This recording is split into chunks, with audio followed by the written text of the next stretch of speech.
GDR news, ఇది సామాన్యుని గళం.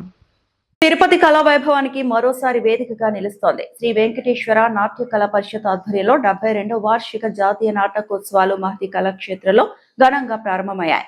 10 రోజుల పాటు కొనసాగే ఈ ఉత్సవాల్లో దేశంలోని పలు రాష్ట్రాల నుంచి వచ్చిన నాటక బృందాలు తమ ప్రతిభను ప్రదర్శించనున్నాయి.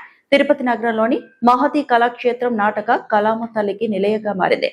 శ్రీ వెంకటేశ్వర నాట్య కళా పరిషత్ ఆధ్వర్యంలో నిర్వహిస్తున్న 72వ వార్షిక జాతీయ నాటకోత్సవాలు ఆగస్టు 3వ తేదీ నుంచి 12వ తేదీ వరకు జరగనున్నాయి. ఈ నాటకోత్సవాల్లో జాతీయ, రాష్ట్ర స్థాయి నాటక బృందాలు సామాజిక, చారిత్రక, పౌరాణిక అంశాలపై రూపొందించిన నాటకాలను ప్రదర్శించనున్నాయి. నాటక కళను పరిరక్షించడం, కొత్త కళాకారులను ప్రోత్సహించడం, తెలుగు రంగస్థల సాంప్రదాయాన్ని భావితరాలకు చేరవేయడం ఈ ఉత్సవాల ముఖ్య ఉద్దేశంగా నిర్వాహకులు తెలిపారు. 10 రోజుల పాటు సాగే ఈ సాంస్కృతిక వేడుకలకు నాటకాభిమానులు, కళాప్రియులు పెద్ద సంఖ్యలో హాజరై విజయవంతం చేయాలని నిర్వాహకులు కోరారు.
సర్వలోకైకనాథం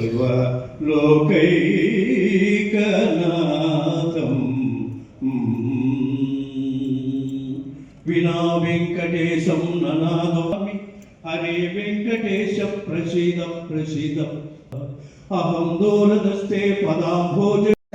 రమణ రిటైర్డ్ డిప్యూటీ గారు సంపూర్ణ సహకారాలతో 60 వార్షిక 6 సంవత్సరాలుగా ఈ నాటకాలు కరోనా పీరియడ్లో 2 ఏళ్ళు కార్యక్రమాన్ని ప్రారంభించేందుకు దాదాపు 1 నెల నుంచే విధంగా చేయాలని అటు ఐఏఎస్ అధికారుల దగ్గర కానీ, ఇటు కళాకారుల దగ్గర కానీ, నాయకుల దగ్గర కానీ మొత్తం దగ్గరుండి తిరిగి ఈ కార్యక్రమాన్ని ప్రారంభానికి దోహదం చేసిన వ్యక్తి మన ఒకటే కృష్ణుడు రమణ గారు. తిరుమల తిరుపతి దేవస్థానం వారి యొక్క సంపూర్ణ సహకారాలతో శ్రీ వెంకటేశ్వర నాట్య కళా పరిషత్ ఈరోజు మహతిలో ప్రారంభమైంది. ఇది 3వ తారీఖు నుండి 12వ తారీఖు వరకు ఉభయ రాష్ట్రాల నుండి కళాకారులు పోటీ నాటకాలు నిర్వహించడం జరుగుతుంది. ఇందులో పోటీల్లో పాల్గొని విజేతలకు ప్రథమ భగతి 80,000, తృతీయ భగవతి 60,000, మూడవ భగతి 30,000 ఇవ్వడం జరుగుతుంది. ఆ విధంగా 12 రోజులు కూడా ఈ పౌరాణిక నాటకాల వారికి ప్రథమ బహుమతులు ఇవ్వడం జరుగుతుంది.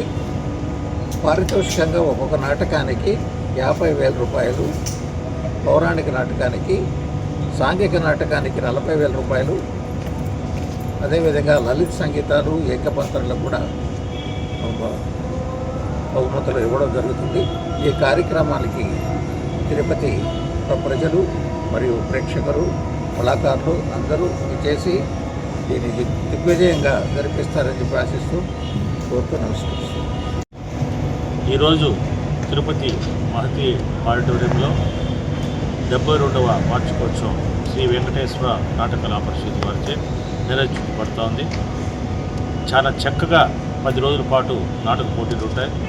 2 రాష్ట్రాల తెలుగు ప్రజలు కూడా, కళాకారులు అందరూ పాల్గొంటున్నారు.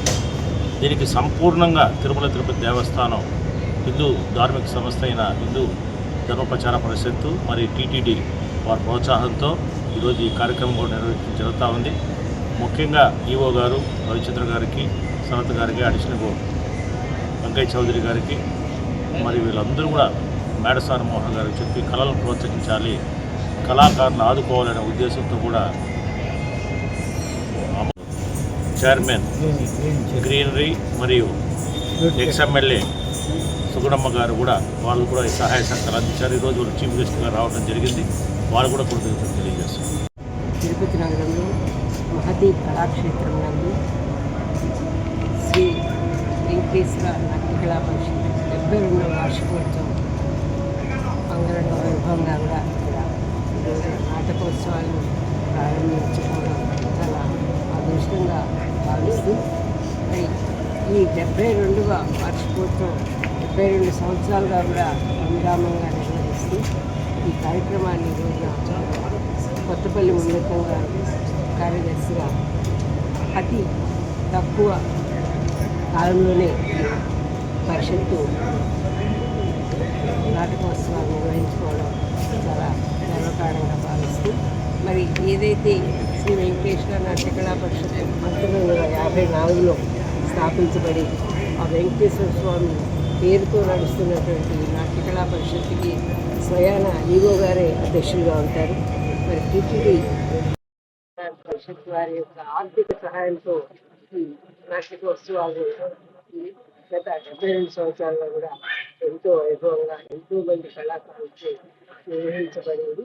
మరి ఈ రోజున మరి ముఖ్య అతిథిగా వచ్చేసినటువంటి మేడసాని మోహన్ గారు అండ మాజీ శాసనసభ్యులు లేట్ వెంకటరమణ గారు, అదేవిధంగా మాజీ ఎంపీ శివప్రసాద్ గారు, వీళ్ళిద్దరూ ప్రోత్సాహంతో ఈ వెంకటేశ్వర నాటకళా పరిషత్తు దాదాపు 30 సంవత్సరాలుగా గత 30 సంవత్సరాలుగా వాళ్ళ అండదండలతో నడిచింది. మరి అదేవిధంగా మునరత్నం రెడ్డి గారు ఉన్నారు, సెక్రటరీగా జయప్రకాష్ ఉన్నారు, మరి ఈరోజు కొత్తపల్లి మునరత్నం అయినారు. ఇప్పుడు కూడా చెప్తున్నాను నేను, ఈ కళా పరిషత్ టీటీడీ ప్రోత్సహించాలి. మరి ఈ 72 కాదు 100 సంవత్సరాలు కూడా ఈ కళారంగానికి ఈ వెంకటేశ్వర పరిషత్తు అండదండలుగా కళాకారులకంతా ఉంటుంది. అదేవిధంగా మనస్ఫూర్తిగా ఈరోజు చెప్తున్నా, కళలు ఎవరైతే ప్రోత్సహిస్తారో, కళాకారుని ఎవరైతే ప్రోత్సహిస్తారో